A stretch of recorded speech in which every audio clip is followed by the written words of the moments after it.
He gives it in the days of Moses. Why didn't you give it straight away to Abraham? Why didn't you give it straight away to Adam and Eve at the time? And the answer is this. The world was not yet ready. If you haven't been through the incubation time, if you haven't struggled with all that, you can't just step into this. This is something which needs a lot of preparation. That's what needs to be established. That's the reason, and there the Beit Din is right, that they do not make a giyur, a conversion, overnight.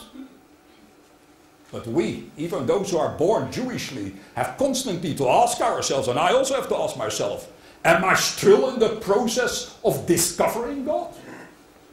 Do I learn how indeed to live in His presence, because it is daring, it is dangerous, it is fearful, it has a lot of awe requires? That part, I think, we have lost.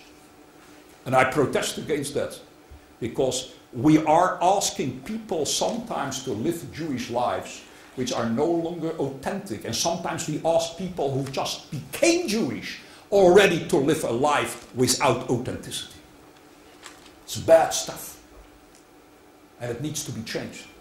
And it is up to the rabbis, and I'm speaking here first of all about the Orthodox rabbis, but obviously it applies to the Ossos as well. We need more time and thought about this before we know what we are doing when we take a person and take him into the Jewish people and into the Jewish tradition. Okay, that's the first point I wanted to make. Now let's continue. This sounds like music, I'm aware of that. You may not like the music, that's possible, but it's music. But what are we doing on the ground? What is happening in real life? What should we be doing in real life? And this has become indeed a tremendous problem within the Israeli Jewish community. We have hundreds of thousands of people, young people, old people, who come from Russia and from other places, where their parents or they themselves are mixed married, or their grandparents were Jewish. There's some kind of a Jewish relationship there, but halachically and according to the law, they are indeed not Jews. And we have loads of them. Now I want to tell you another very unusual thing, and I will pay the price for it. I don't at all agree with this idea that we should just like that convert everybody, because it is the only way against assimilation in Israel. And this is a very strong point made by those who I don't agree with. Because after all, we must make sure that there is a majority of Jews living in Israel. And if we have hundreds of thousands of non-Jews walking around there, obviously this is going to create a problem. And I'm fully aware of that.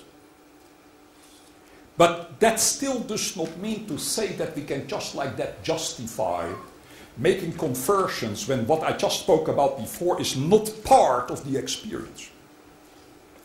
Why? I'm saying this for the following reason. I think what we have been doing here is the following. We are mixing up what is our goal and what are our means.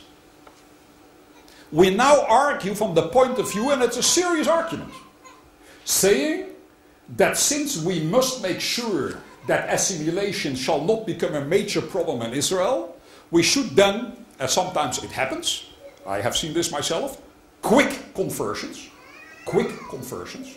only to make sure that there will not be any assimilation. But you know what we are saying then? We are saying then that the Jewish tradition is there, I hope you hear what I'm saying, to keep the Jewish people alive. Hear what I say. The Jewish tradition is there and must serve one goal. The Jewish people should continue to exist. My argument is, that's the wrong argument. It's the wrong argument. You know why? The Jews are there to keep the Jewish tradition alive. And not that the Jewish tradition is keeping the Jews alive. We are the means, not the ultimate goal. The ultimate goal is to keep something alive which is called that fantastic thing called the Jewish tradition, where their ethical, moral, religious implications are enormous. which the whole of the world needs, in my opinion, and I will speak on Thursday in great lengths about this. And if we are going to sell out that ultimate goal because we need to deal with a problem now, and I agree that it is a major problem, then we are turning around the goal with the means. And let me tell you something very interesting. In this country here in Britain, I'm sure you may have heard about this. And if you don't, then you're not a good British citizen. There was a cardinal here. Very famous man. He was called Cardinal Henry Newman. You heard about him? One of the most famous cardinals and tremendous philosophers in England. This man did something very unusual.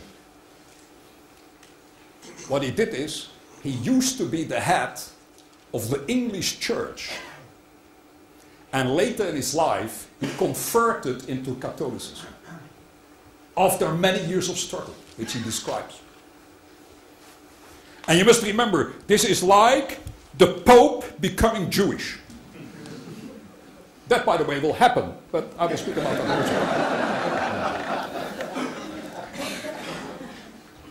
Keep an eye on my words.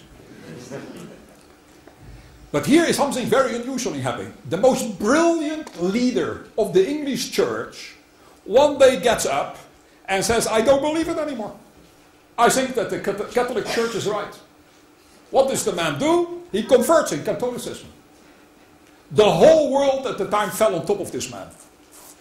The whole of British society at that moment was up in arms. How did he dare to do this? Can you imagine? The Pope says he's becoming Jewish. The implications of this? That's what happened. So they came to him, to Cardinal Newman, a very sharp-minded man, and they said to him like this, why didn't you do something else? He said, what should I have done? What you should have done is to bring the English church and the Catholic Church closer by being the bridge. You should have stayed in the church, in the original English church, the Anglican church, and bring in some Catholic concepts which you think are correct, and in that way you will be able to somehow bring shalom, peace, between these two different outlooks to life. And you know what this fantastic man answered? He answered like this. One, and I quote him over here, one cannot put reconciliation before one's conscience. I repeat that. I want you to write this down and hang this above your beds. One should not put reconciliation before one's, or better, over one's conscience. If you have a conscience, and he explained himself well, he said like this, in matters of truth, when it comes to the question about what is true and what you consider to be true and what you consider to be false, one makes a choice between what one considers to be true and what one considers to be false. And there you cannot make a compromise. You can make a compromise about a lot of things. But your conscience, being able to look into the mirror and say to yourself, I did the right thing, can never be built on the idea of I just want to be nice to everybody, or I want just to make a kind of relationship between different people when I feel, my friends, when I feel in the meantime that I'm not living up to what I really believe. Newman said to them like this, I believe that the Catholic Church is absolutely right and that the English Church is wrong. What do you want me to do? To hang between something which I consider to be false and something to be true? I can't look myself in the face anymore.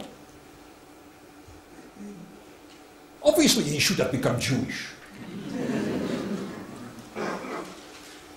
But that doesn't take away from the fact that that's indeed true. Ultimately, authenticity. The question about assimilation in Israel is a tremendous, very difficult issue. But one cannot just override this idea which I just mentioned, is that one must also be able to look into the mirror. And not to force people, hear what I say, not to force people to become Jewish